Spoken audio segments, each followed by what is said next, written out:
8টি জিনিস সবসময় গোপন রাখবেন। নাম্বার ১, ধন সম্পদ ও স্বাস্থ্য। সম্পদ ও স্বাস্থ্যের খবর বেশি প্রকাশ করলে লোভ, হিংসা যা শান্তি নষ্ট করে, তাই সীমিত রাখাই ভালো। নাম্বার ২, পারিবারিক ও ব্যক্তিগত ঝগড়া।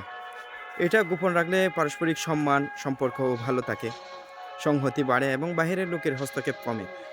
৩ নাম্বার, নিজের পাপ।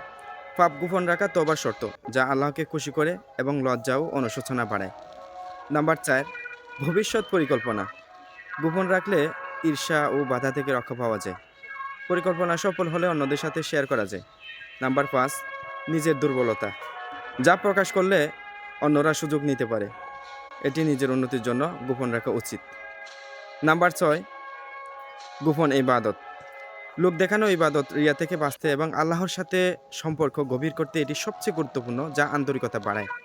নাম্বার ৭, সন্তানের ভুল। সন্তানের ভুল গোপন রেখে তাদের সংশোধনের সুযোগ দিলে তাদের সম্মান রক্ষা পায় এবং পারিবারিক কলহ বাড়ে না। নাম্বার ৮, দান সদকা। দান সদকা গোপনে দান করলে তা লোক দেখানো হয় না, রিয়া থেকে মুক্ত থাকে এবং বরকত বাড়ে বলে হাদিসে উল্লেখ আছে। এই বিষয়গুলো গোপন রাখার মাধ্যমে জীবনের শান্তি, সুস্থতা, সমৃদ্ধি আসে।